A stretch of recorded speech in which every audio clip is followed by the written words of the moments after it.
G'day everybody, we're going to show you one of the best adventures we experienced in the last few years. We're heading south to Tasmania, our top picks for the tracks in the northeast corner. I'm Simon Christie and this is Life Off-Road.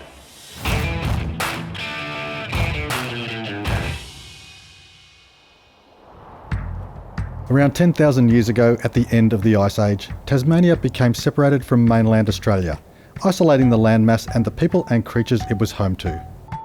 Many unique animals are associated with the island. The Tassie devil, the thylacine, and the forester kangaroo, one of the biggest macropods in the world.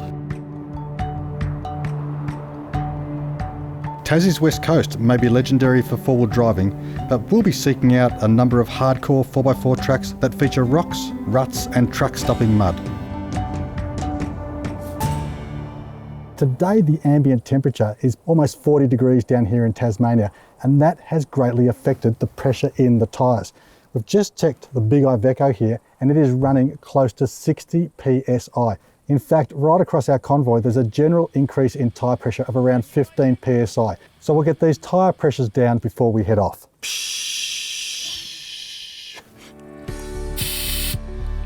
Done. We had a viewer actually give us this recommendation of Weir Road, Tasmania. We did some checking, the boys made sure that it was right for us to go, and bango, it started. And it started off pretty gnarly with some fantastic rock crawls and absolutely spectacular scenery. It's like four-wheel driving in Victoria back 15, 20 years ago, some really closed-in tracks. I hope you can see all the shrub either side of the car here. It's just unbelievable. Run, Forrest! Oh!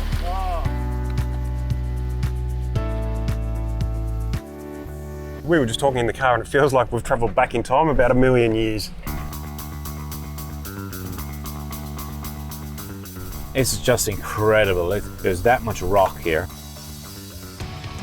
You're looking at it and you're just wondering your footprint, where do I go, which line do I pick?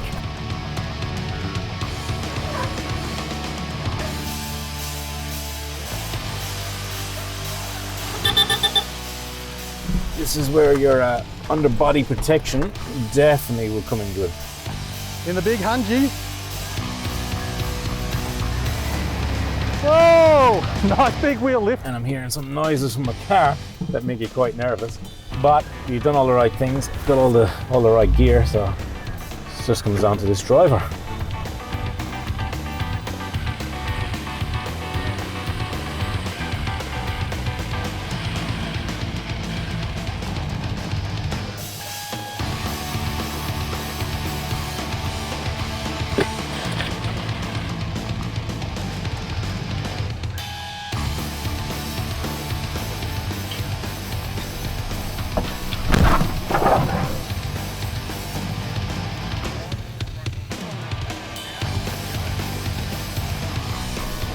This is magic.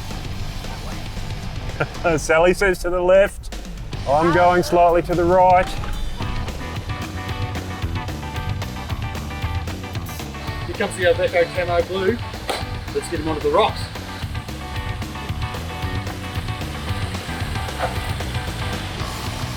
Three diff locks, low range transfer case, 100:1 crawl ratio.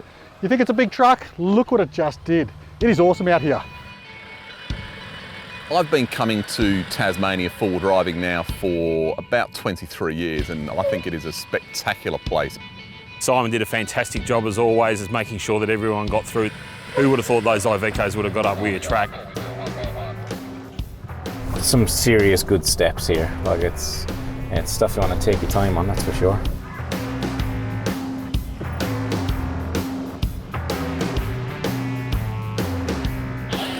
Winifred Weir track. Love it. It's the sort of track where if I'd had my kids along with me and I said, hey kids, there's pixies and fairies in this section of forestry, they'd believe me. It was just amazing. There'll be some bush pinstriping on the sides of the vehicle, but other than that, just sensational. The line is always the most imperative. There's always probably a gnarlier line sometimes, but is it the line that's going to get you through? Sometimes it is, sometimes it's not. We've got a range of four-wheel drives from these big Ivecos right through to some of the dual cab IFS vehicles, and they're all doing it comfortably and safely. Just get out and have a crack.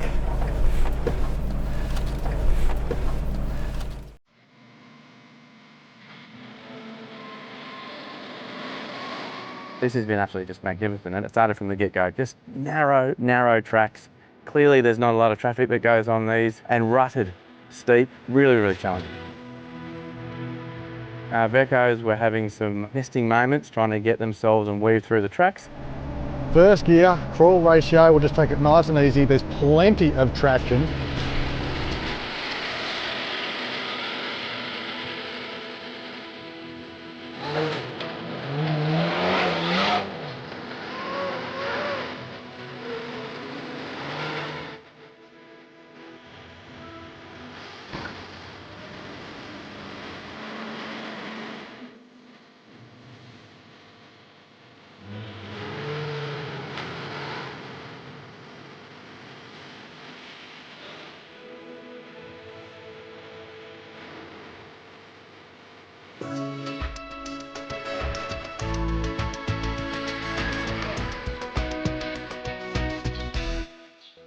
Come to our first real challenging bog hole by the looks of it. As you do, I've gotten out, tested it with a stick. It's not all that deep. There's a few soft sections in it. It's got a bit of a steep exit to it, but as I push harder, I can feel there's a bit of a rocky base to it. It's definitely worth giving it a go.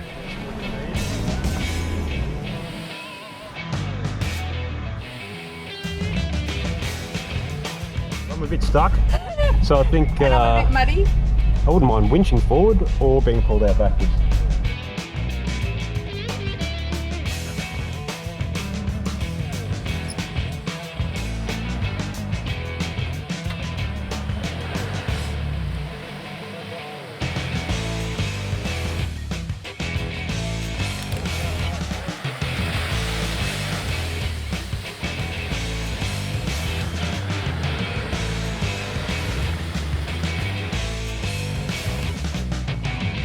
So then Mick thought he'd have another go. He's pointed the big 100 series towards it and gave it everything it had.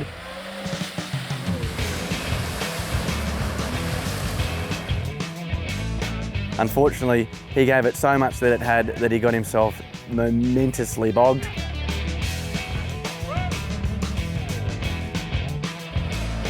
Absolutely crazy. Pine Ghana Jeep track, amazing. Winching was amazing. My winch died halfway through it. We went for a double line pull. Using a snatch block does not double the amount of pull that the winch has, it actually halves the load. In this case, the double line pull did not work, and that's when it was time to employ a second vehicle. Our good friend Alan and Barb brought the 80 series in with their winch. It was really good, a lot of teamwork going on. It was good to see Simon and Danny and all the boys, everyone getting in and helping and all that sort of stuff. So I think that's the essence of four-wheel driving. Just to be sure though, we employed a triple line pull. That's 2 snatch blocks, 3 lines out there, so it effectively drops the load of that stuck vehicle to 1/3 of its original load. We did a triple pull recovery, which was amazing. I've never done it before. Awesome, Simon. Great job, mate. We haven't showed triple line pull before, Danny, which is awesome. good. Great job.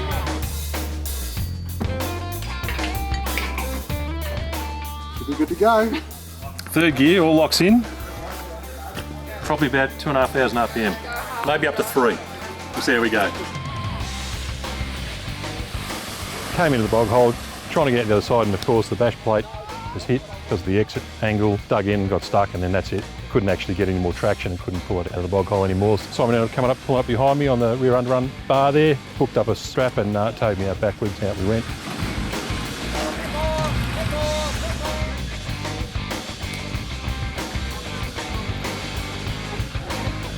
So the Ivecos wanted to have a quick little go. Unfortunately, the hole took them as well. I've put enough logs.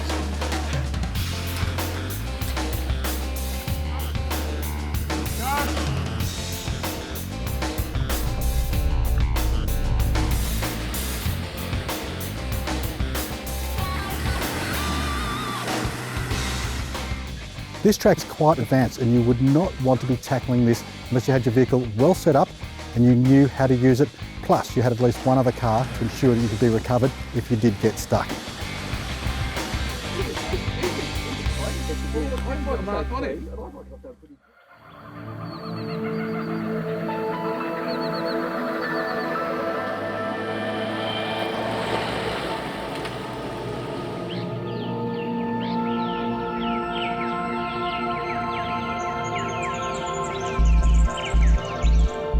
Our paper map for this area says slightly overgrown and medium level four-wheel driving. It's definitely looking very overgrown.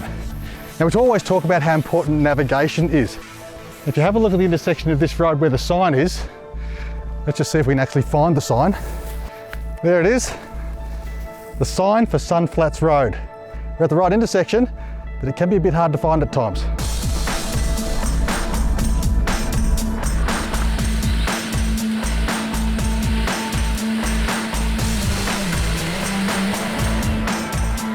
We are sitting on what Tasmania loves to refer to as a road.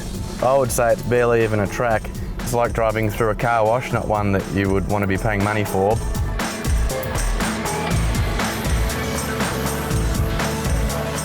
Today was meant to be the easy day, but we've crossed over a section of track that had a really sharp U-bend. It had washed away. This is a fantastic section of track here. It is really tight. We've got a nice little corner and it's worth getting out to have a look. The drop off here is at least 1.5 meters. There's not a lot of room on this side of the track, but we want to see where we're going, so we've got some labour in to do the pruning. Let's get into it, guys. Who's first? That's me, yeah. We had David from Cooper, and he jumped out the front with a CB, and he was calling everybody through one by one just so we could get far right and move our way through.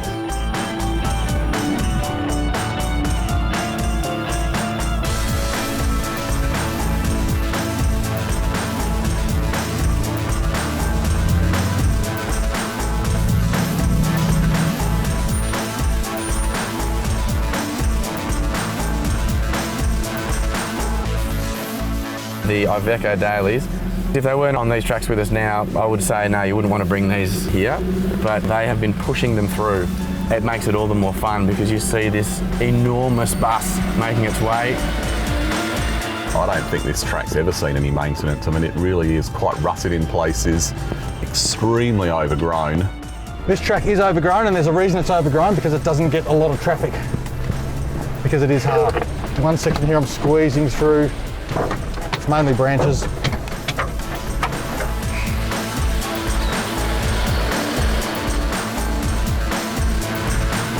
We're just going to a bit of a bumpy section here, but nothing too difficult.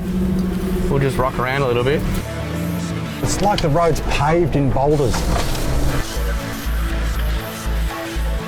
So I'm doing most of the driving up this hill in first gear low range. This gives you that little bit more control as opposed to too much momentum, which with these high banks and all the rocks and ruts around is the sort of recipe for disaster. They love to give a panel a kiss.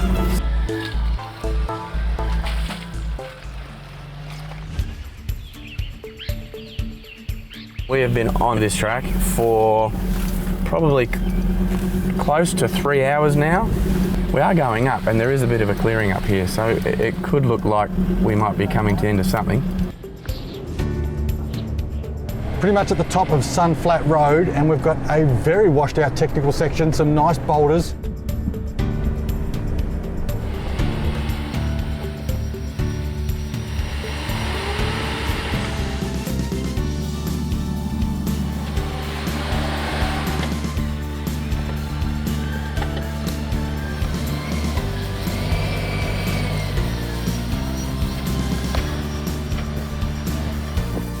Most of the tracks we drive are pretty okay with a standard vehicle, but it's in this sort of country that you really appreciate having, there we go, there's the steps again on a rock on the side there.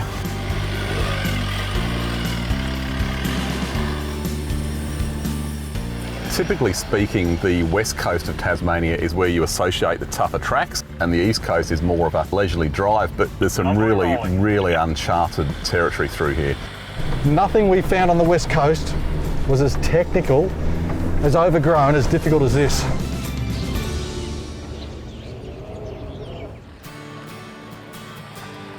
Well guys, we're at the Perrin Dunes, just over the hill here. It's going to get pretty soft. So we need to talk a little bit about tyre pressures.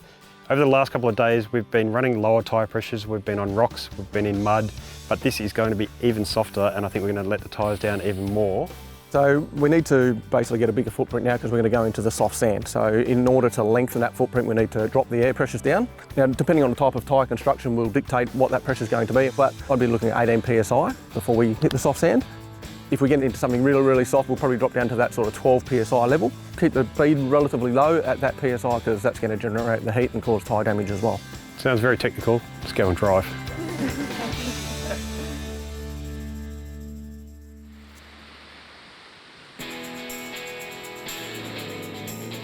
Well, here we are at the Perrin Dunes in St Helens, and wow, Tasmania has turned it on once again for us.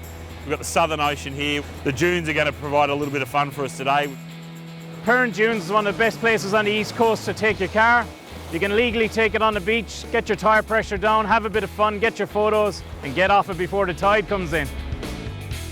We've done some amazing beach driving, just fantastic. Get the cars out, tide pressure down, getting quite wet here. It's amazing. It's all part of getting out there and enjoying yourself and having that adventure, and Tasmania is tick another one for the bucket list.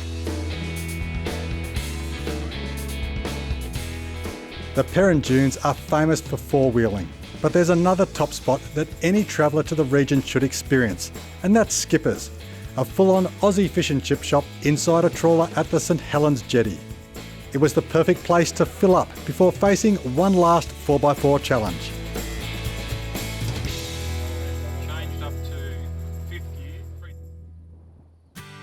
We've just had a brilliant lunch. We're now dropped down to low range. We're crawling along the side of another pristine beach. This one's a little bit different though. We are on the northern side of the island.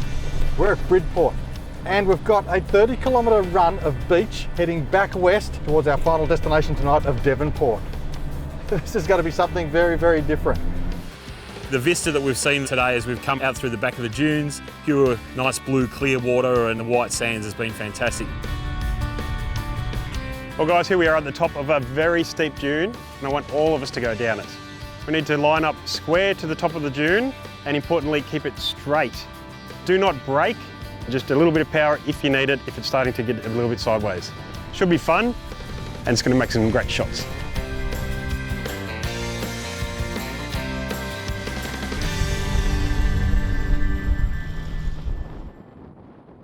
Well guys, here we are at the Bridport Dunes. As you can see, we've got the big Iveco going to come down the dunes, and we've all had a bit of a crack today as well. Bridport to Bellingham will take you about 45 minutes to an hour to do, depending on how soft and how many people you've got going with you. Obviously it'll take us a little bit longer because we've been having to play around in the dunes here and mucking around. So much to do and see, so many different varieties of terrains, all within a couple of hours drive from wherever you are.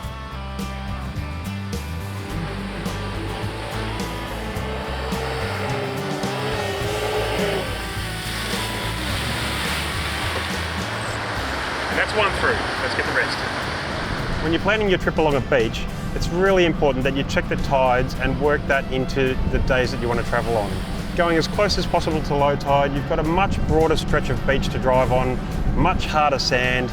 We've planned the drive today, so we're here just about at low tide. We've got the broadest stretch of beach that we can drive on. It's almost like a highway, it's beautiful. In the last half hour, this is the fourth vehicle we've come across. If you turn around now, we've got one being dragged out.